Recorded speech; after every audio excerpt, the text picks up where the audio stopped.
The morning Theresa Conley put her dead husband's ranch up for auction was the same morning she decided she was done crying. She had cried for 3 months. She had cried through the burial on the hill behind the barn, cried through the long winter nights when the wind howled down from the Nevada mountains and rattled the shutters, cried through the letters she wrote to her sister in Missouri that she never sent because she did not know how to explain what it meant to be 31 years old and utterly alone in the middle of nowhere in the year of our Lord 1882. She had cried until there was nothing left in her but a hard, quiet determination, and on the morning of the auction she braided her dark hair, put on her black dress, and walked down to the main road of Calder Creek, Nevada, with her chin up and her jaw set, because she was done. The town of Calder Creek was small enough that everyone knew everyone's business and large enough that half of them would show up to watch a widow sell off what her husband had built over 12 years of sunburned labor.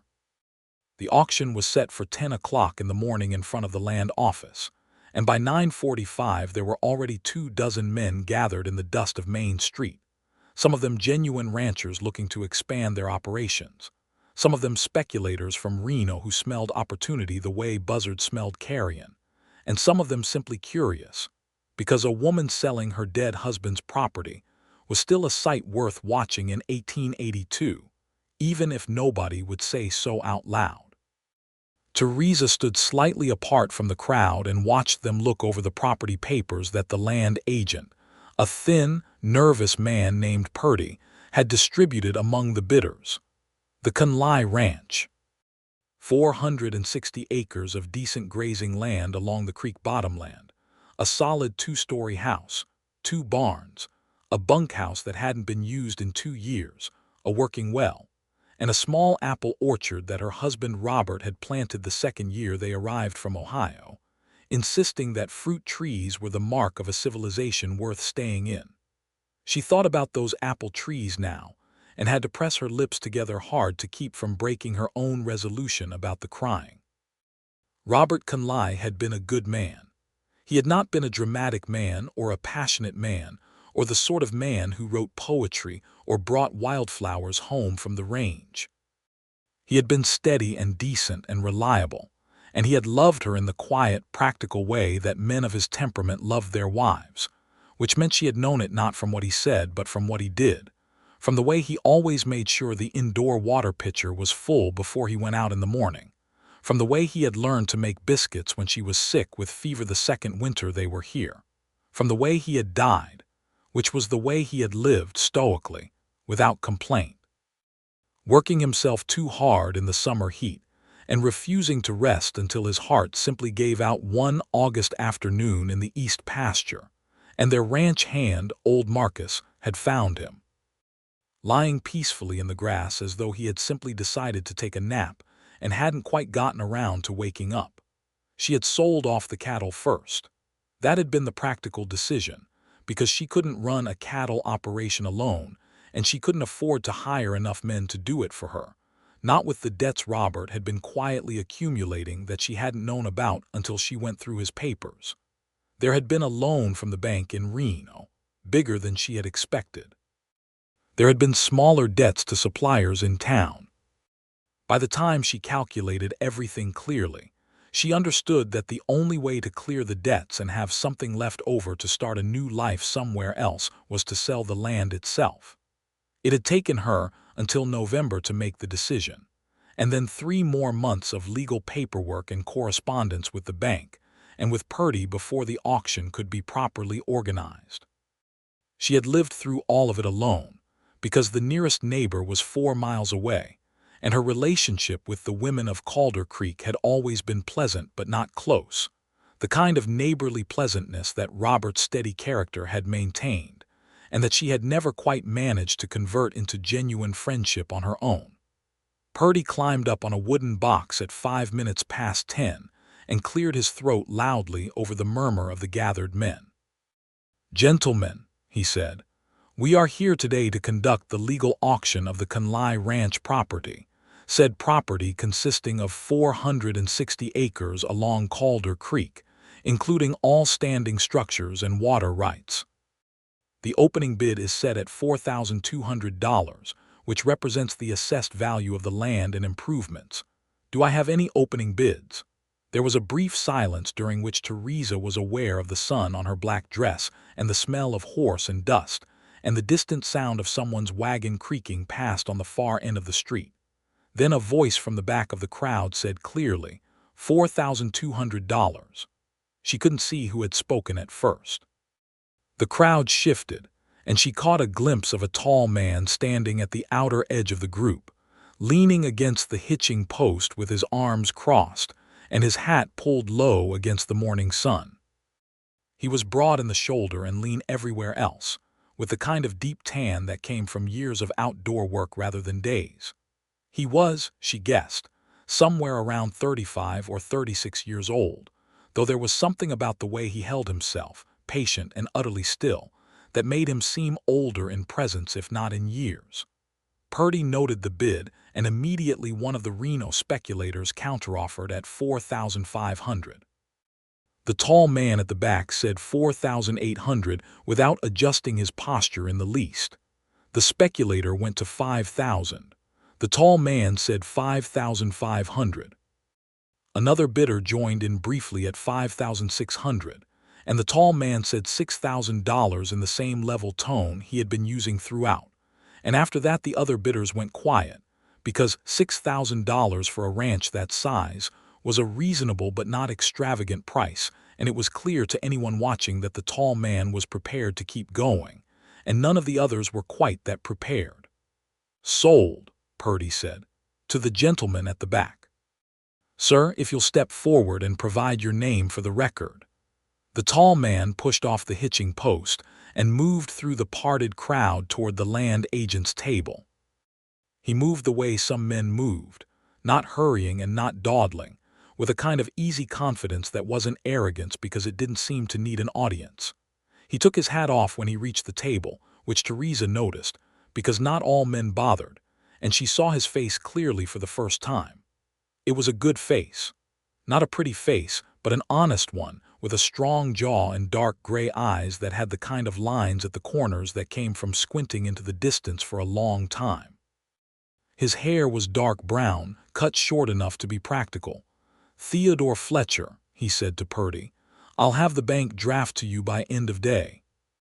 I rode in from Elko this morning, and my funds are still in transit, but I have documentation from the First National in Elko that the funds are clear and available." Purdy examined the papers Theodore produced and nodded. "That will be acceptable, Mr. Fletcher." Theodore Fletcher put his hat back on and turned, and his gray eyes found Theresa without any apparent searching, as though he had known exactly where she was standing through the whole proceeding.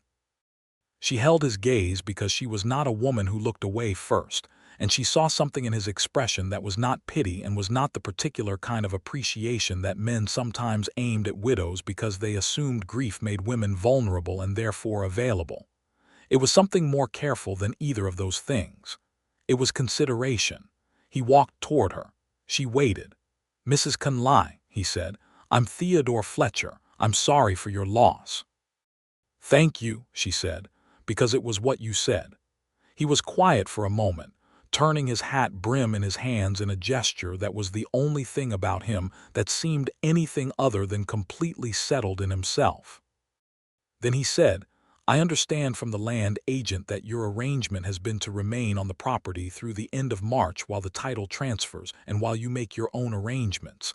I wanted to introduce myself so that wasn't a surprise to you." "I appreciate that," Theresa said. "I'll be out of the house well before the end of March. I only need 2 more weeks to settle the last of my husband's affairs and pack what's mine." Theodore nodded.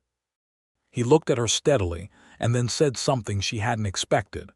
"I don't mean to be presumptuous, Mrs. Conley, and you can tell me to mind my own business if you like, but I was wondering if you've given any thought to what you're going to do after."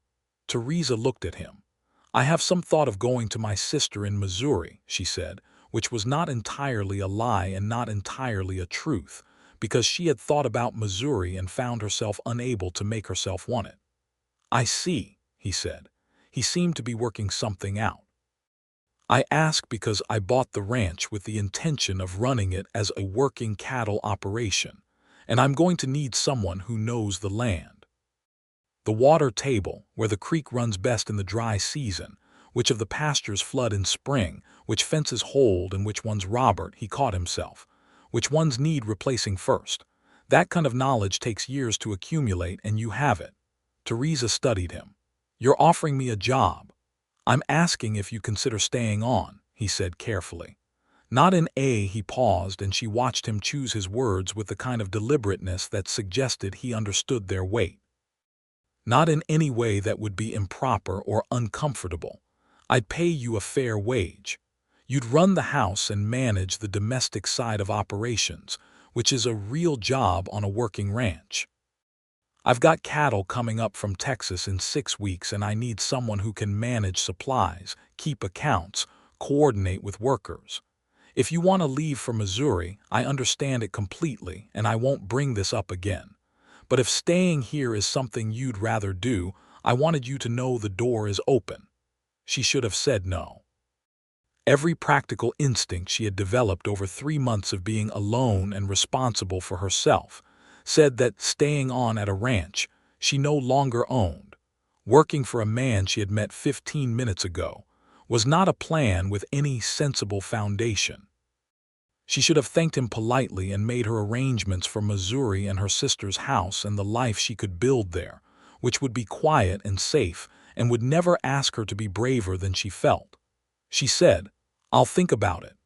Theodore Fletcher nodded as though that was the answer he had expected, put his hat back on, and went to find Purdy to finish the paperwork. Theresa stood in the February sun on the main street of Calder Creek and felt something shift in the air around her, something so small she almost missed it, like the first suggestion of warmth on a cold morning before the sun has fully risen. The 2 weeks that followed were strange and quiet. Theresa went back to the ranch and continued her packing and her sorting, and Theodore Fletcher came out 3 days after the auction to walk the property with her in a practical, businesslike way that she appreciated, because it did not pretend to be anything else. He brought a notebook and made observations about the condition of the fence lines and the state of the east barn roof, and asked her questions about the water flow in the creek and where the best grazing had been, and she answered them honestly and thoroughly because she knew the land, and it seemed wrong to withhold that knowledge when it would only hurt the land in the end. She noticed things about him during that walk. She noticed that he listened when she spoke, which sounds like a small thing but wasn't, because she had been talking to people since Robert died, and most of them listen the way people listen, when they are waiting for you to finish so they can tell you what they think. Theodore listened the way you listened when you actually wanted to know the answer, with his eyes on her face and his pencil still in his hand. She noticed that he was careful with the gates, always closing them behind him, which was the mark of someone who had worked with livestock long enough for it to be instinctive rather than remembered. She noticed that when they reached the apple orchard and she went quiet for a moment, he didn't fill the silence with meaningless talk. He just stood there with her and looked at the bare winter branches and let the quiet be what it was. "My husband planted these," she said, eventually. "I can see they've been well cared for," Theodore said. "You'll want to take some apples in the fall. You're welcome to if you're still around." She looked at him. He wasn't looking at her.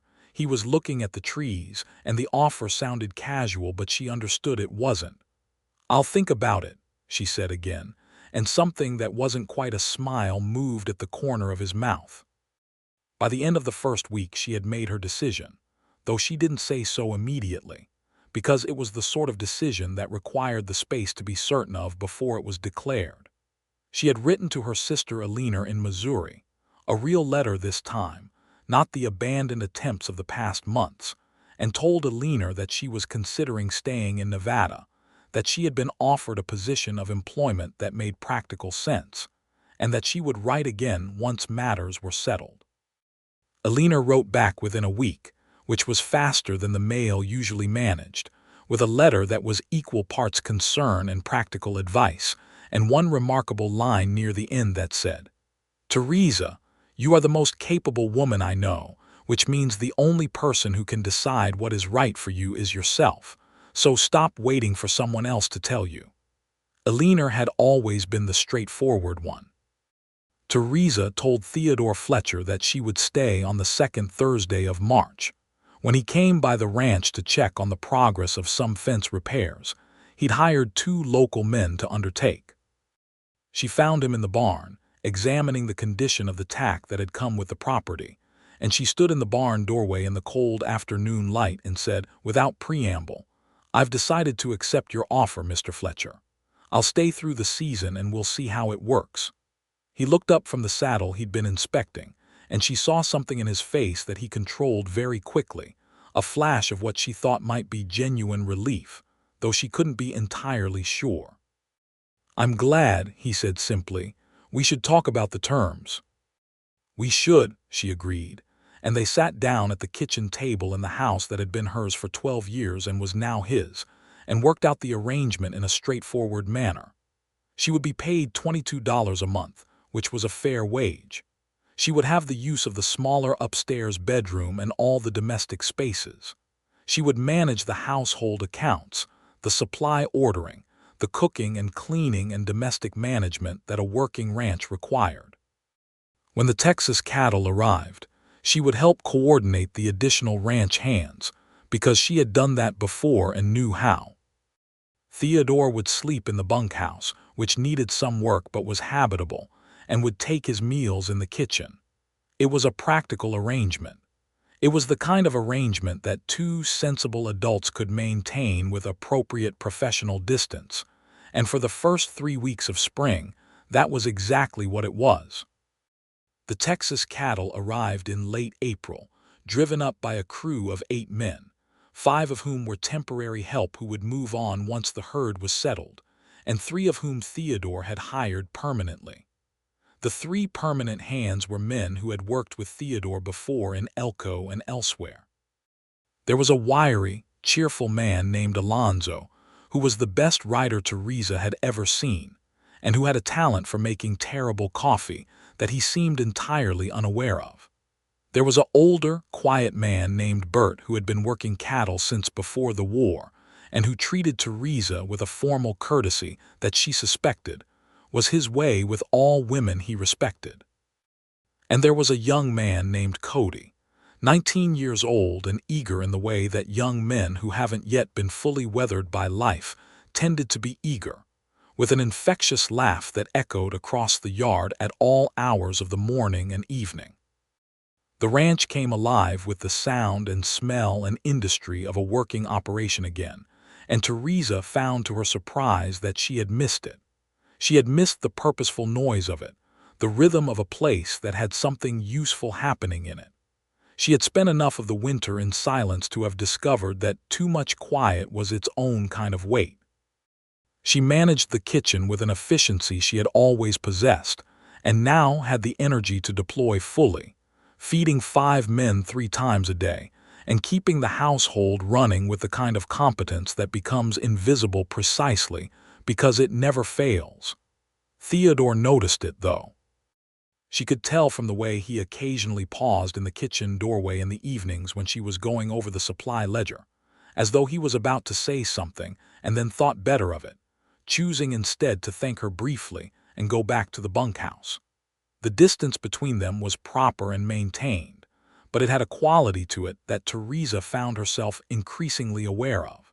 It wasn't the comfortable, impersonal distance of people who simply had no particular interest in each other. It had a kind of careful tending to it, the way you might tend a fire that you weren't sure you had the right to touch, but couldn't quite bring yourself to step away from. She began to learn him in small pieces. She learned that he had been raised in Kansas, that his father had been a farmer and his mother had died young, that he had started working cattle drives at 17 because it was work that paid and that kept him moving, which he had needed at 17 and had simply never stopped needing until now. She learned that he had ridden up from Texas twice, down through Colorado once, that he had worked briefly for one of the great northern range operations in Montana before the cattle market collapse of the late 70s, which had left more than one rancher broke and forced a lot of cowboys to start over. She learned that he had been saving for years to buy his own land, that the Conley ranch had come to his attention through a contact in Reno who knew he was looking, and that he had ridden through the night to get to Calder Creek in time for the auction because he had looked at the property description and known, somehow, that this was the right place. She learned these things not from any single conversation, but from the accumulation of small exchanges over weeks of shared meals and shared mornings and shared evenings when the day's work was done, and they would sometimes find themselves both at the kitchen table, her with the household accounts and him with his planning notes, and the conversation would begin with something practical and end somewhere more personal without either of them quite noticing when the transition had happened. On the first warm evening of May, when the apple trees were in full bloom and the whole yard smelled of flowers, he asked her about Ohio. "I've never been east of Kansas," he said over the last of his coffee. "What's Ohio like?" Theresa looked out the kitchen window at the yard in the gold evening light. "Green," she said, "very green and flat where I grew up outside of Columbus. My father had a farm, there were big elm trees, it's not like here at all." She paused. "I was 20 when I came out here. Robert wanted to try ranching and I thought it sounded like an adventure." "Was it?" she considered. "Yes. But not always a comfortable one." She looked at him. "Did you ever imagine doing anything other than this?" Theodore thought about it genuinely, which she appreciated. He was not a man who gave automatic answers. "I thought about law for a while," he said, which surprised her. "I liked the idea of it, the precision of it, but I was 17 with no money and no schooling, and the land was what was available." He looked at his coffee cup. "Sometimes I think about what that other life would have looked like. Then I walk out in the morning and see the range and smell the grass and I stop thinking about it." "I know exactly what you mean," Theresa said, and discovered that she did. It was Bert who said it first, as was often the way with things that everyone was thinking but nobody was saying. He said it to Alonzo, who unfortunately said it to Cody, who was young enough and cheerful enough to mention it directly to Theresa one morning in June when she was hanging laundry, and he was supposed to be fixing a fence section and had stopped to rest against the post. "We've been taking bets," Cody said, grinning in his 19-year-old way, "about you and Mr. Fletcher." Theresa did not stop hanging laundry. "Have you?" "Alonzo says before summer's out." "Bert says not until fall because he says Mr. Fletcher is the kind of man who takes his time about everything." I said I don't know because I've never seen Mr. Fletcher take his time about anything business-wise, but I can see how personal matters might be different. Theresa finished pinning a sheet to the line and turned to look at the young man with an expression that made him straighten up immediately. "Cody," she said pleasantly, "if you have enough energy to stand there discussing my personal affairs, you have enough energy to finish that fence section before noon." "Yes, ma'am," he said, and made his escape with admirable speed. But the conversation stayed with her, not in the embarrassing way she might have expected, but in a more honest way. Because the thing about Cody's cheerful, oblivious declaration was that it named something she had been declining to name for herself, and once a thing was named it was harder to pretend it didn't exist. She thought about it that evening and then, because she had always been more practical than romantic in her approach to her own emotions, she thought about it clearly. She was 31 years old. She had been a widow for 7 months. She was living in her dead husband's house at the invitation of a man she had met 2 months ago. The proper and expected thing was to feel nothing of the kind that Cody was apparently betting on with such cheerful confidence. The proper thing was to be grateful for steady employment and to maintain appropriate professional distance until enough time had passed that the whole situation resolved itself naturally into something less complicated. What she felt, being honest, was something considerably warmer and considerably more inconvenient than appropriate professional distance. She felt it most clearly on a Thursday evening in the second week of June, when she was in the kitchen making a pot of stew and Theodore came in from the range dusty and tired and clearly in a mood from something that had gone wrong with the east fence, which had apparently collapsed into the creek in the afternoon heat and let 6 cattle into the neighbor's property before anyone noticed.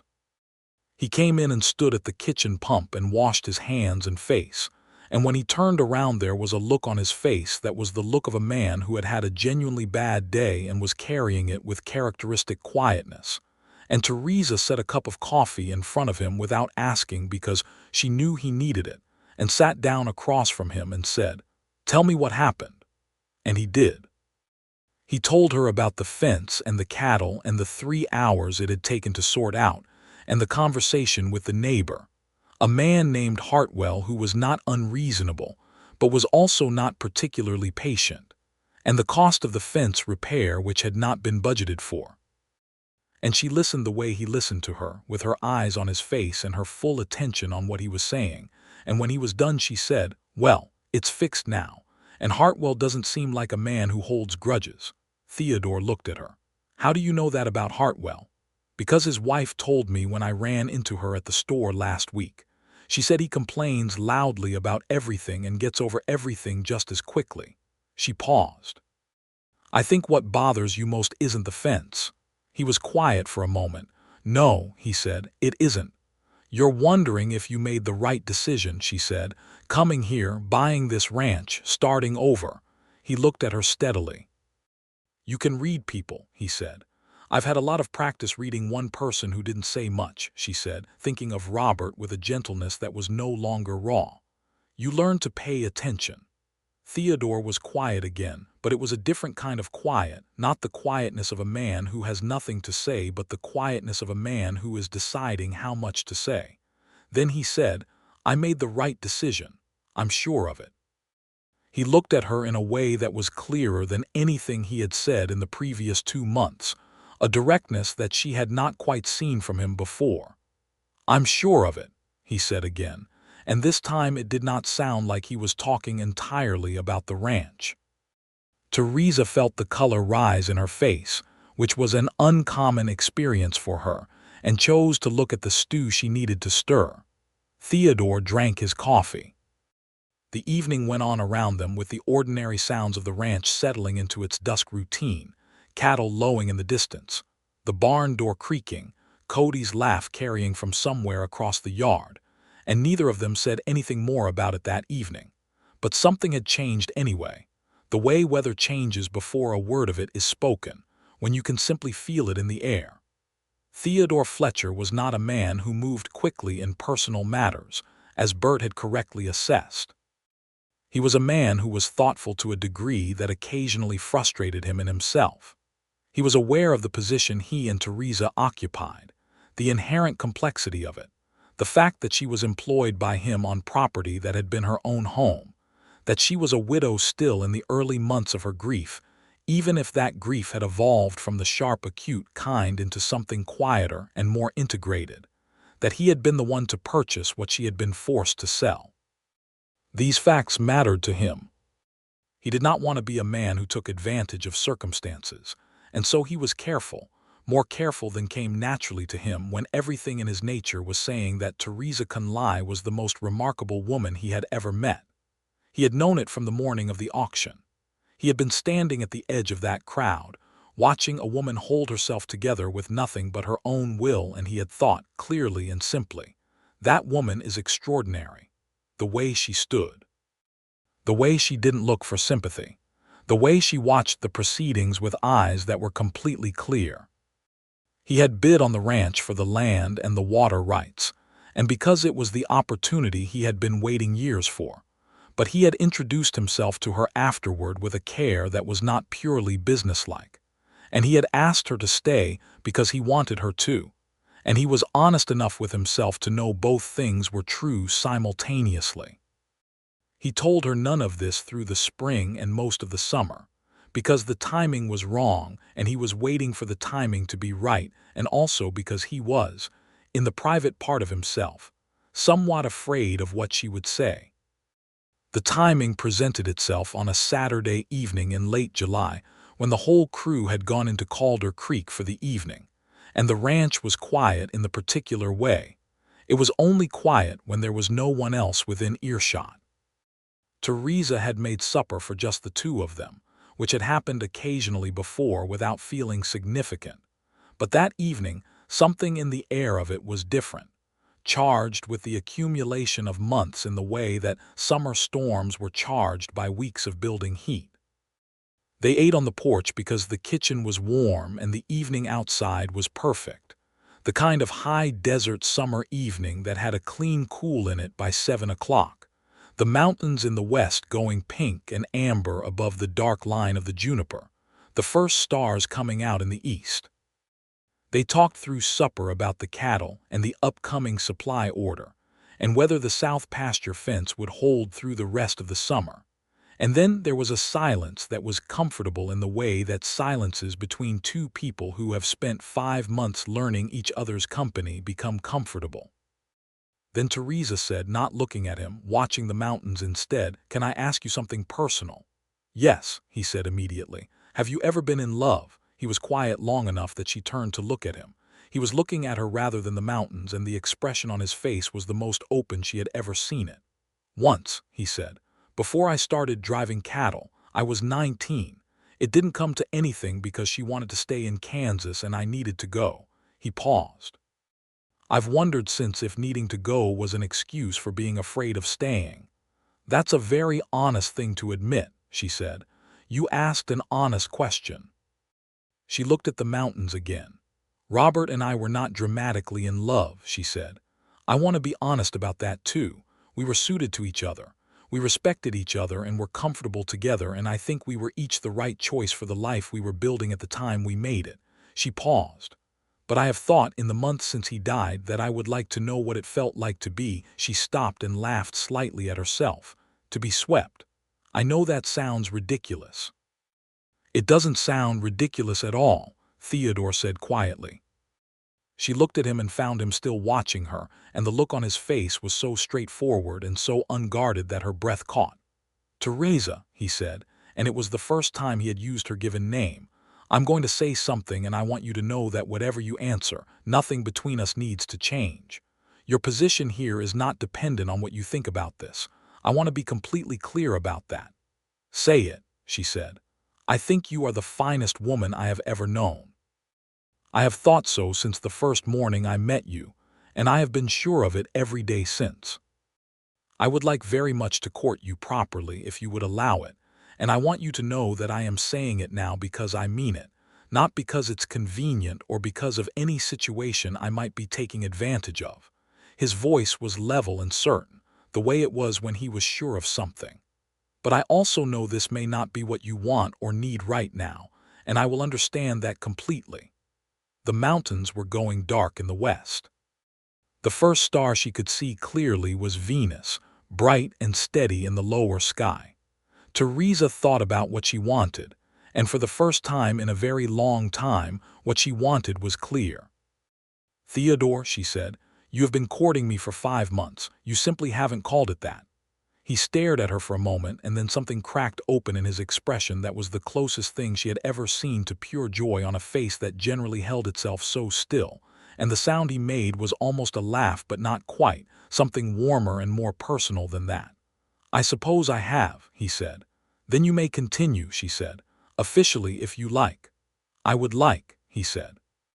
He reached across the porch railing and took her hand, and it was the simplest and most deliberate gesture in the world, his large, weathered hand closing around her smaller one, and she let him hold it and looked at the darkening sky and felt the warmth of it move through her like light. What followed was a courtship of the most genuine kind, the kind that happens between two people who already know each other well enough to skip past the artificiality of formal introduction and go straight to the real thing, the slow, serious business of deciding whether you want to build a life with someone. Theodore brought her wildflowers from the range when he was out checking the herd, not because he'd read that wildflowers were romantic, but because he'd seen a patch of them and thought of her, which was considerably more romantic than studied gesture. He read to her in the evenings when the work was done, from the small collection of books she had kept from the old library, and which now sat on a shelf in the parlor that was technically his parlor, but that she had arranged to please herself without thinking too much about it. She taught him to play chess, which he learned with the same methodical thoroughness he brought to everything, and within 3 weeks he was beating her 2 games out of 3, and she found she didn't mind at all.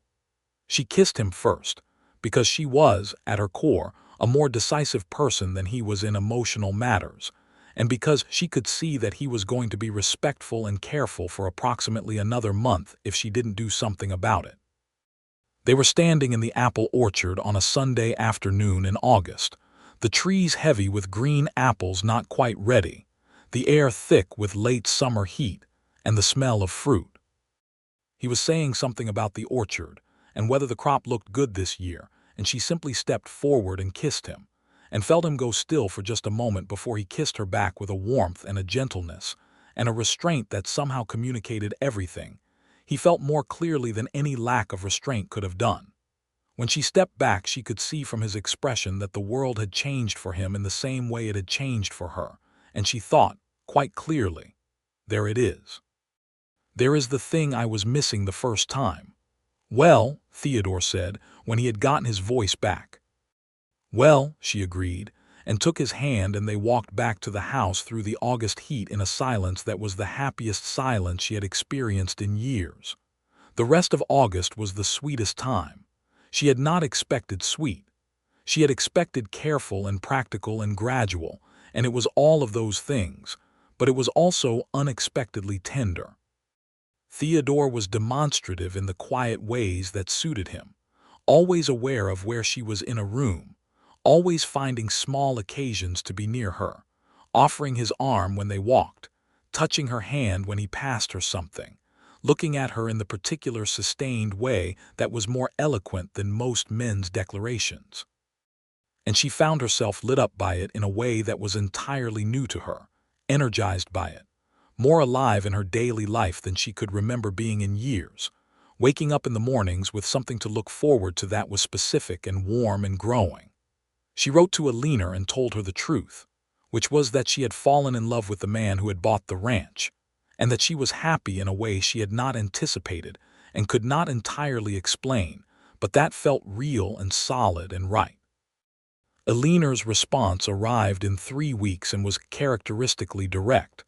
I told you so, didn't I?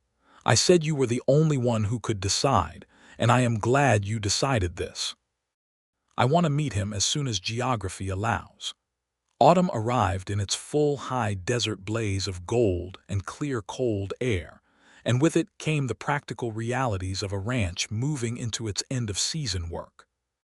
Theodore had proved himself in the months since April to be an excellent rancher, not flashy but thorough, the kind of man who did things correctly the first time rather than quickly, and who had earned the respect of his small crew by the simple method of knowing more than any of them, working as hard as any of them, and never asking someone to do what he wouldn't do himself. The Conley Ranch was becoming the Fletcher Ranch, in fact, if not yet in the official signage, and it was doing well. They had a particular Thursday evening in October that Theresa would remember for the rest of her life. The crew was in the bunkhouse after supper. The autumn dark outside was clear and full of stars the way high desert autumn nights reliably were, and they were in the parlor by the fire, her reading and him doing the accounts, and the lamp was low and the fire was warm, and the whole house felt settled around them like a living thing that had found its proper arrangement, and Theodore put down his pencil and looked at her. I've been working out how to say this, he said. Put her book down. Is it difficult? No, it's simple. I think that's why it's hard to say. Simple things always feel insufficient. She waited. I want to marry you, he said. I want us to be married. I want you to be my wife and for this to be our home and not my home that you're living in, because that arrangement has bothered me since July when I figured out how I felt about you, and I should have said it sooner. He paused.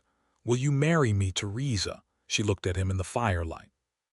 His face was completely open and completely earnest, and she could see the hope and the slight fear in it with a clarity that made her heart turn over in her chest.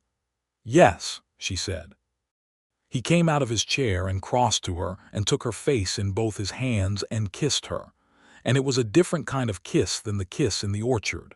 Less quiet, more certain. The kiss of a man who has stopped being careful because he no longer has anything to be careful about. And she held his lapels and kissed him back with everything she had.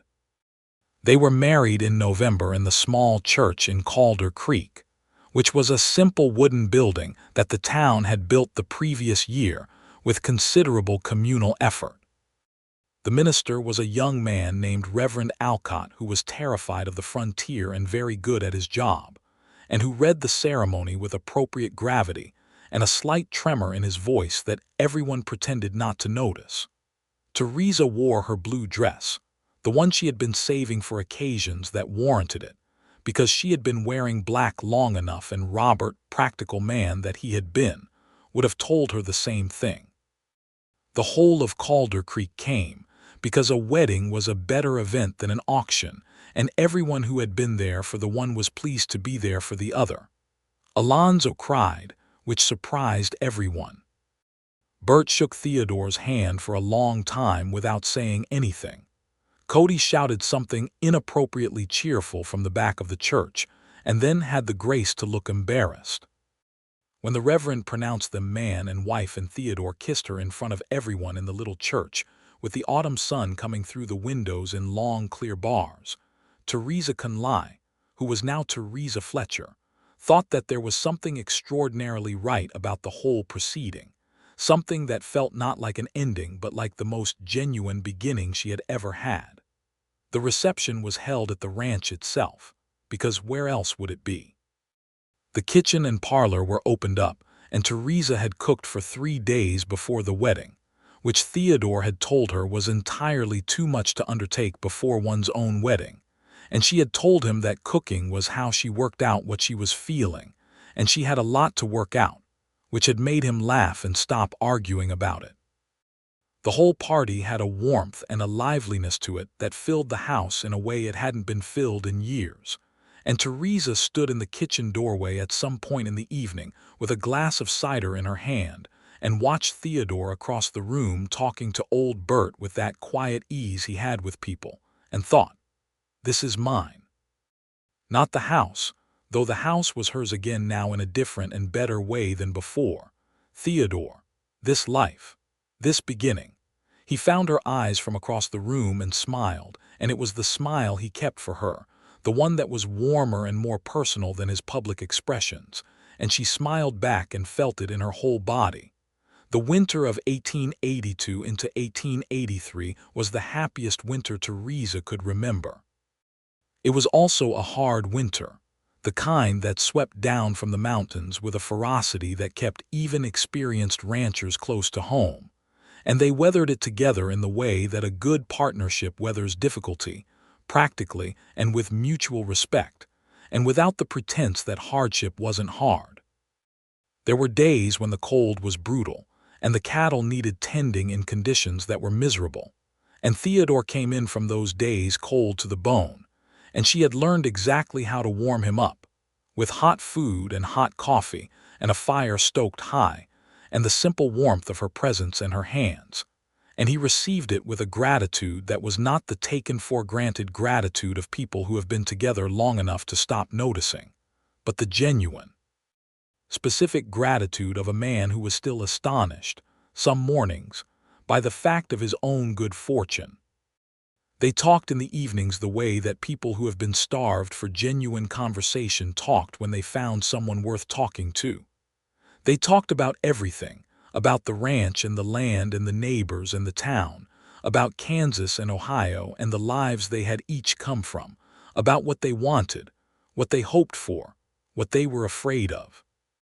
Theodore told her about the loneliness of years of itinerant ranch work, the kind of loneliness that isn't dramatic but is simply the low, steady ache of a person moving through the world without anyone who specifically belonged to them.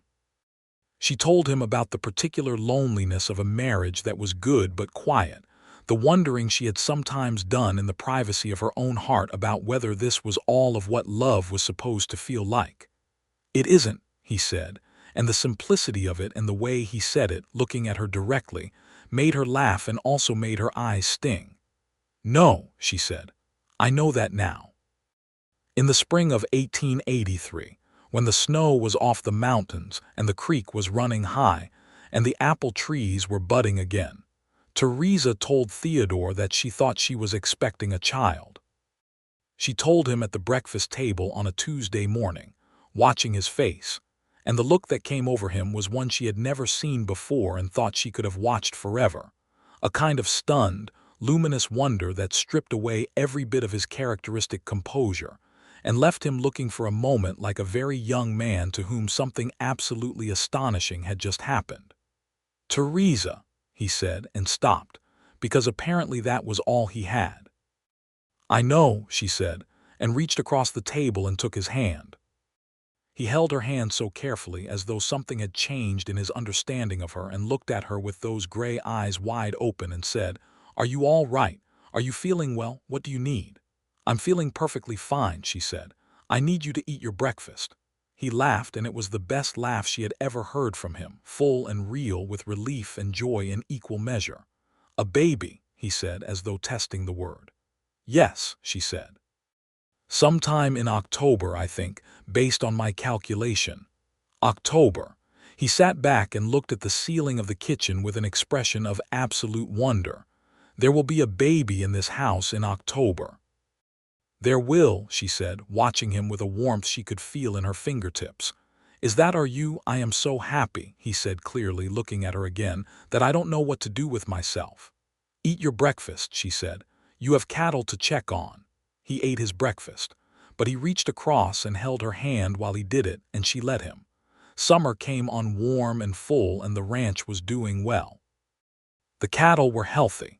The water situation through the dry season was manageable because of the good water access Theresa had insisted on understanding before she sold. The crew was steady and capable, and the Calder Creek community was growing in the slow, incremental way of frontier towns in the 1880s, with new families arriving every few months and the occasional new business opening on Main Street. There was talk of a proper schoolhouse being built the following year, which was the kind of news that made Theodore look at Theresa's expanding middle with that same luminous expression, and made her want to laugh, and also to hold his face in her hands. She slowed down as the summer went on, not because Theodore asked her to, though he did ask her to, but because the baby made its own requirements known, and she was sensible enough to listen. She still managed the household accounts and the supply ordering and the domestic organization of the ranch, because those things could be done sitting down, and she was not the sort of person who could simply stop being useful and wouldn't pretend to be. Theodore hired a girl from town, a 16-year-old named Mary, who was the daughter of one of the newly arrived families, to help with the heavier household work, and Theresa found she liked the company of her in the mornings. August, and she wrote to Alina again and told her about the baby coming, and asked if Alina might possibly consider making the journey west for the birth because she found, as the date grew closer, that she wanted her sister more than she had expected to want anything. Alina's reply was that she had already been planning to come, that she had been waiting for the invitation, and that she would arrive in mid-September. Alina arrived on the 15th of September by the Reno stage, a woman of 35 with their father's straight nose and their mother's brown eyes and enough practical energy to run a small army, and she took one look at the ranch and one look at Theodore and one look at Theresa and said within the first hour, "Well, you were right to stay." Theodore and Alina got along in the way of two people who both loved the same person and were both, beneath their different styles, fundamentally practical. Alina was more outspoken than Theodore, and he was more measured than Alina, but they shared a quality of directness that Theresa found enormously endearing and occasionally exhausting when they were in the same room.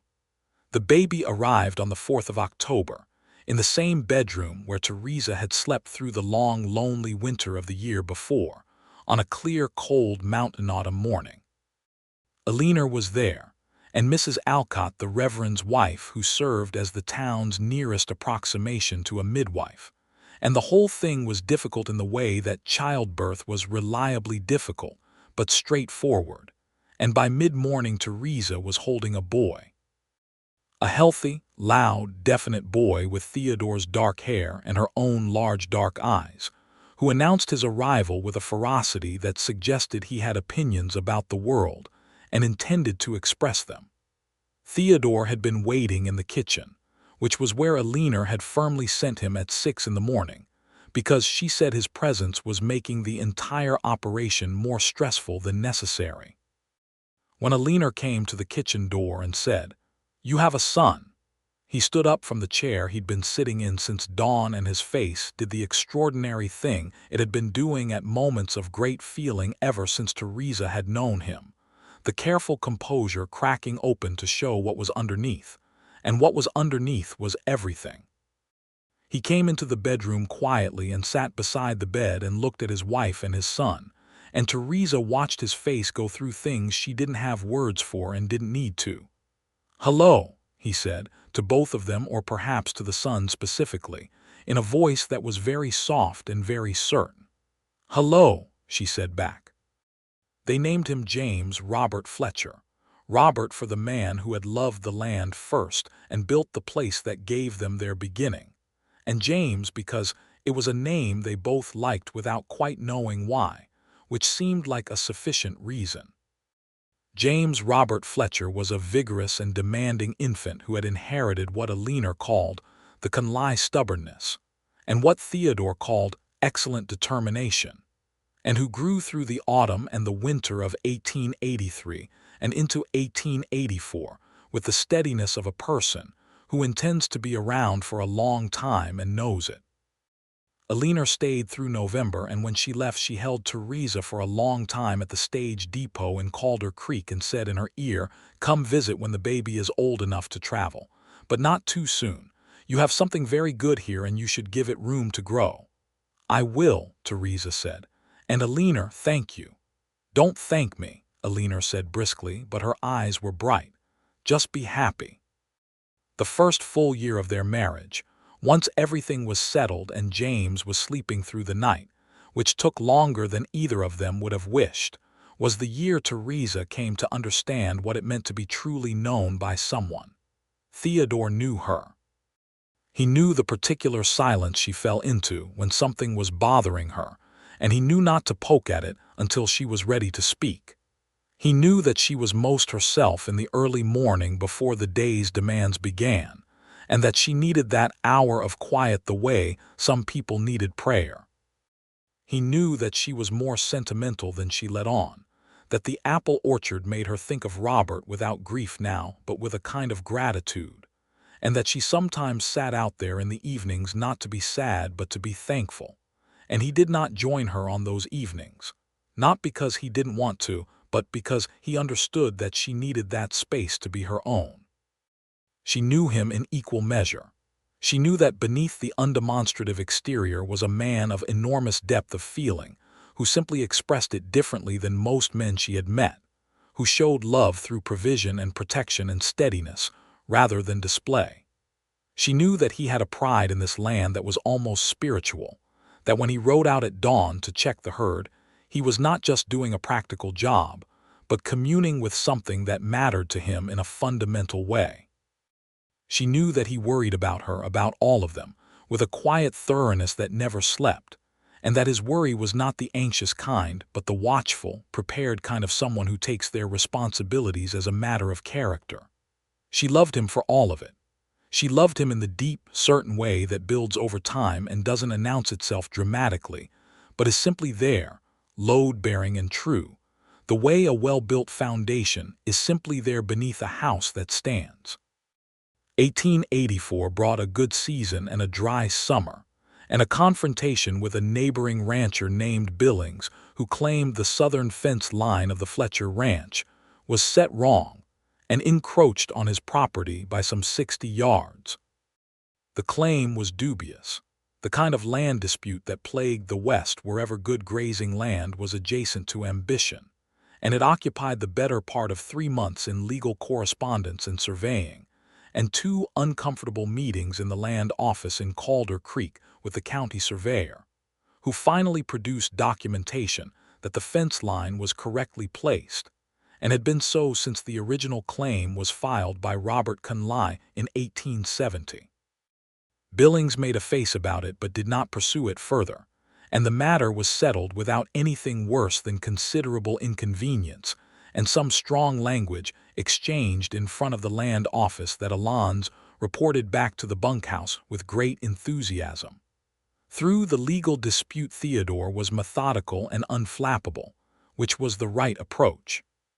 Theresa, who was less patient than Theodore when people were being dishonest, found the whole proceeding considerably more aggravating than he did, and said several things about Billings in the privacy of the kitchen that she would not have said anywhere else, and Theodore listened to all of them with great seriousness, and occasionally a very small smile at the corner of his mouth. "You think this is funny," she said, on the evening the surveyor's report came back in their favor. "I think you are magnificent when someone is wrong and you know it," he said, and the candor of it, the simple directness, made her laugh despite herself. She kissed him and said, "You're very good at this." "At what?" "At being my husband." He held her face in his hands and looked at her in the way he had, that sustained clear attention that still, after more than a year of marriage, made her feel seen in a way she hadn't expected anything to. "I practice every day," he said. Young James, 14 months old and beginning to understand that the world had a great many fascinating and hazardous things in it, continued to grow. He was an active child with a sunny temperament that alternated with sudden fierce opinions, and he had discovered that Theodore was a deeply satisfying person to demand things from because Theodore always paid complete attention. The sight of Theodore Fletcher, solid and unhurried, sitting on the kitchen floor building elaborate arrangements of wooden blocks with a 1-year-old who kept knocking them down with gleeful deliberateness, was one that Theresa stored in a particular place in her memory, alongside other things she intended to keep. 1885, and James was nearly 2, and Theresa was expecting again. She told Theodore in the same place at the same kitchen table on a morning in March, and his response was exactly the same as it had been the first time, the same wonder, the same "Theresa" in that particular voice, the same reaching for her hand. She found this deeply charming. She told him so. "Every time you say my name like that," she said, "as if you just said something complete all by itself." "It is complete," he said simply. "This baby arrived in September, earlier than calculated, a crisp mountain morning with the smell of the changing season in the air, and was a girl this time, smaller than James had been but no less emphatic about her arrival. They named her Clara Aliner for the aunt in Missouri, who received the news with a letter that was 3 pages of barely contained delight, and the announcement that she would visit at Christmas, and Clara because it suited her in a way that became more apparent every day. James, at nearly 2½, regarded his new sister with the careful suspicion of someone whose established order has been disrupted. He warmed to her within a week, which was a record, given his general approach to anything that changed his routine. He would sit beside her wherever she was placed and watch her with enormous seriousness, as though he had appointed himself her official examiner, and occasionally he would look up at Theresa with an expression that seemed to be asking whether this was going to be permanent. "She is," Theresa told him solemnly. "She's yours." He appeared to consider this for a moment, and then reached out and very carefully touched his sister's hand. And Clara, who was 11 days old and not yet capable of intentional response, happened to close her fingers around his, and James's face broke into the wide, sudden smile he had inherited from his father. Theodore, who had witnessed this from the doorway, found that his throat was full of something that required considerable discretion to manage. Aliner arrived at Christmas as promised, on the stage with 2 trunks and enough opinions about everything to fill all the space the trunks had left in the wagon. She stayed through January of 1886, and her month at the ranch was one of the most entertaining months Theresa could remember, full of loud, cheerful debate at the kitchen table and long walks in the cold afternoon, and Alina holding Clara, with a tenderness that contradicted her brisk exterior entirely, and playing building blocks with James on the parlor floor with absolute seriousness. She and Theodore argued companionably about cattle prices and territorial governance, and the proper way to make biscuits, all of which arguments Theodore won on technical grounds, and Alina won on sheer persistence. When Alina left in January, she stood at the stage depot and said to Theodore, "You take good care of my sister." "I do," Theodore said. "I will."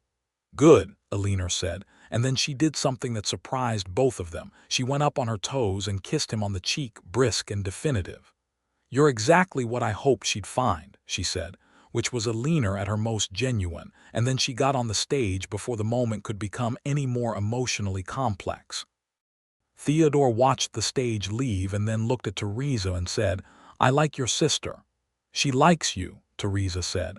"That's her version of effusive praise." Spring of 1886, and the ranch was thriving in a way that Theodore's careful management and Theresa's practical efficiency had built together over 4 years. The cattle herd had grown to a size that made the operation genuinely profitable, not spectacularly wealthy by the standards of the great range operations, but solidly, sustainably profitable in a way that felt real and earned. The bunkhouse that had stood empty for years under Robert's scaled-down operation was now housing 3 permanent hands and comfortable for it. The east barn that had needed a new roof had a new roof. The apple orchard that Robert had planted was producing abundantly, and Theresa had learned to make apple preserves and apple butter and dried apple rings that the whole of Calder Creek apparently wanted, because Bert had told someone about them, and the someone had told someone else, and she had found herself with more orders than she strictly had time to fill. Theodore, on a warm evening in April while they sat on the porch watching James chase the barn cat across the yard with Clara on Theresa's knee watching with great interest, said, "Are you happy here?" She looked at him. The question surprised her, not because it was unwelcome but because of when it came so casually in the middle of an ordinary evening, as though it were a question that could be asked like any other question. "Genuinely happy," he said. "Not content, happy." She thought about the question seriously because he had asked it seriously.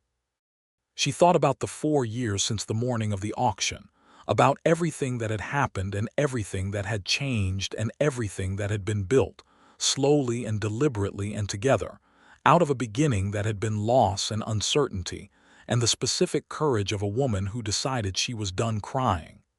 "Genuinely," she said. "Yes."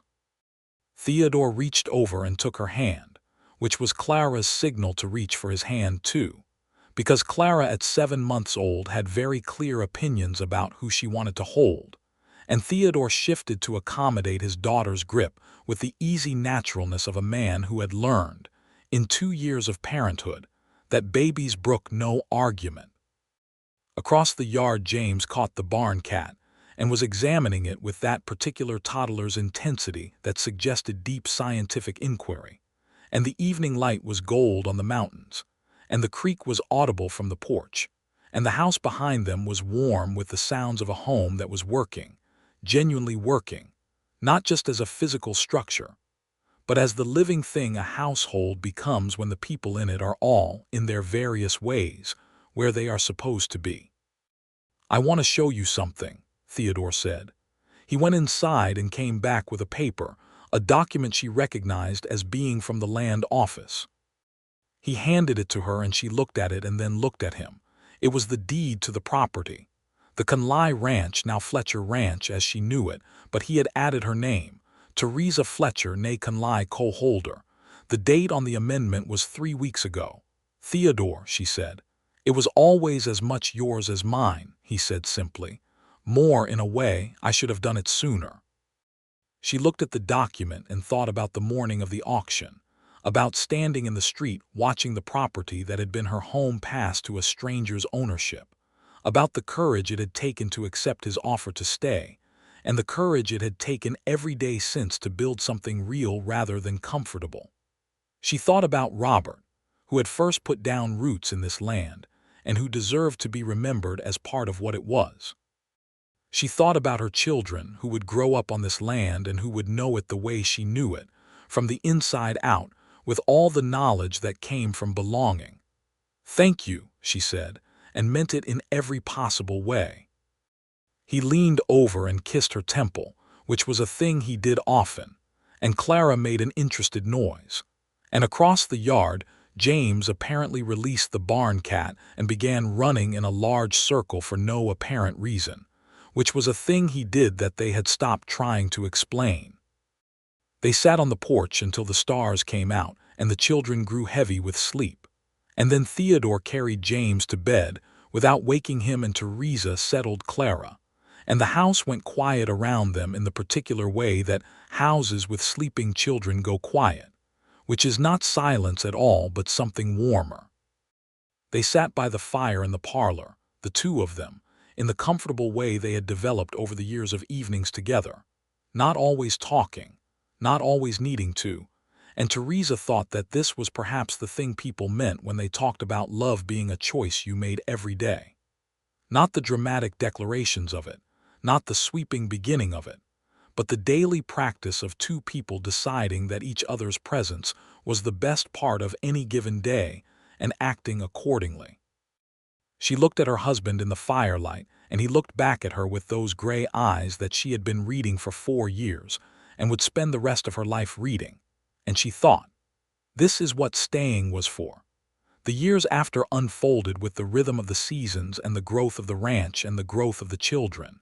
And Theresa watched it all with the specific pleasure of someone who had chosen her life deliberately and found it worthy of the choosing.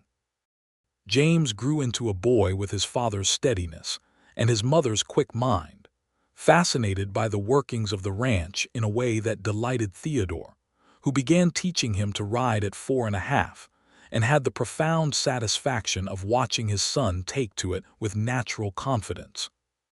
Clara grew into a girl with enormous opinions about everything, which the household accommodated with varying degrees of success, and who had a gift for drawing that nobody could account for genetically, but that Theresa encouraged fiercely because she believed in gifts being tended. Cody, who had been 19 and cheerful and entirely too much in everyone's business when Theodore first hired him, grew into a composed young man of 23 who had become one of the most reliable hands on the ranch, and who fell in love with the daughter of the new schoolteacher in Calder Creek and was so thoroughly undone by it that the entire crew had opinions about it, and Theresa advised him directly in a conversation that he later said was the most useful conversation he had ever had and also the most mortifying. Alonzo continued to make terrible coffee without apology.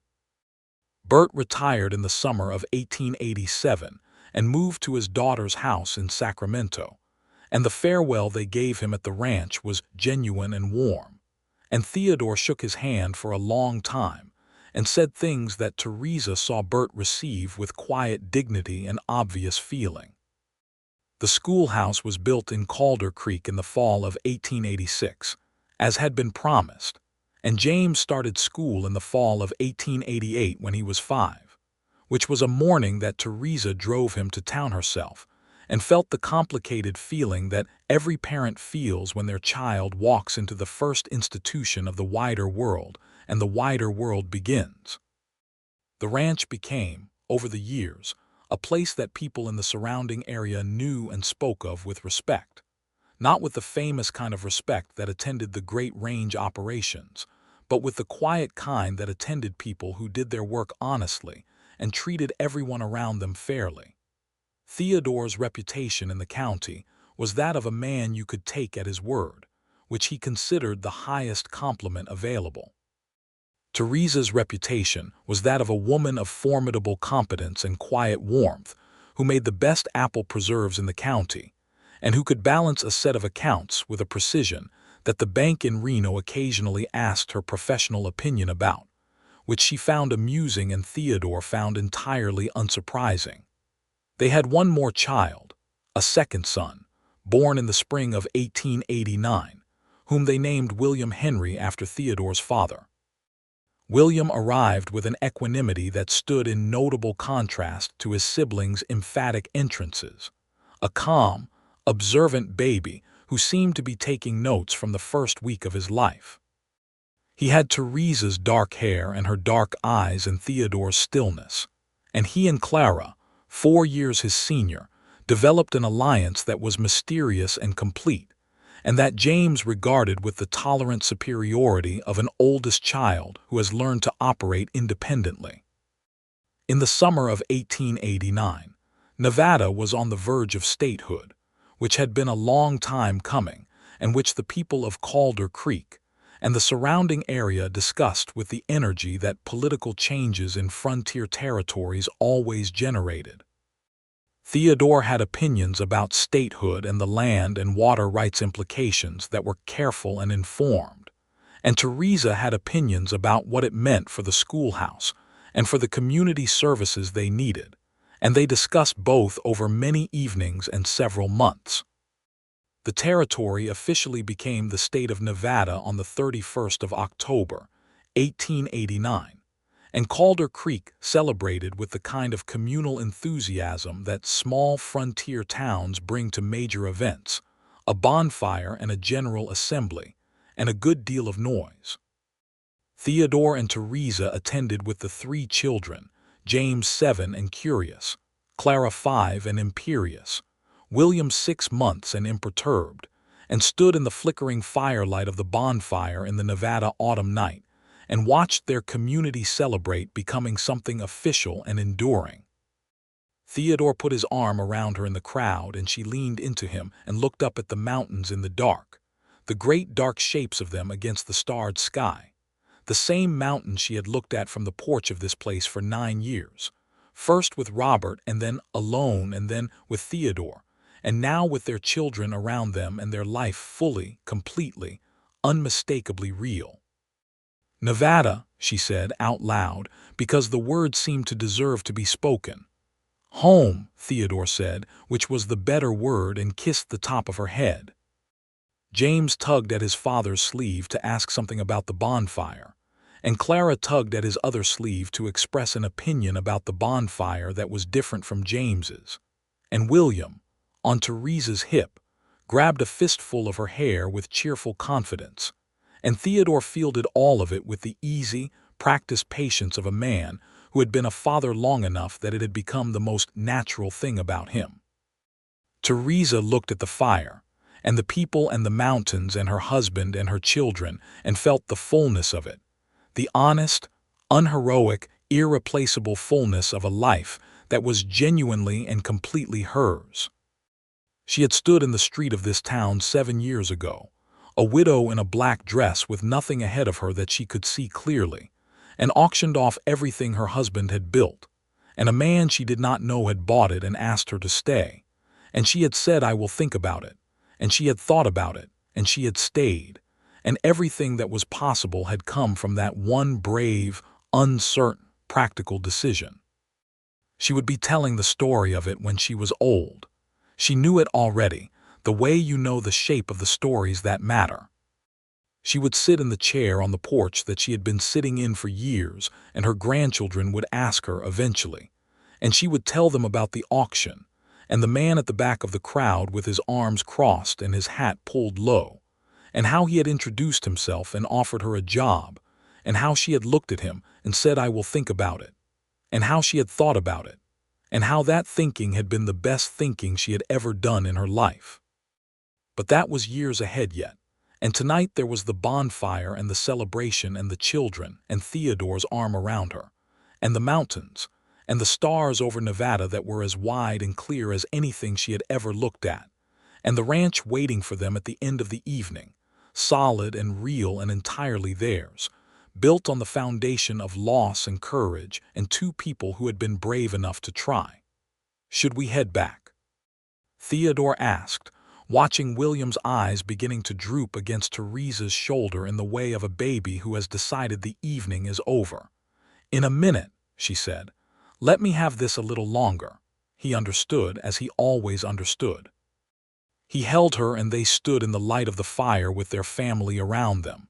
And the minutes stretched into several minutes, golden and full. And the night held them in it. And Nevada held them in it. And the life they had built together held them in it, complete and present and entirely, permanently, beautifully real.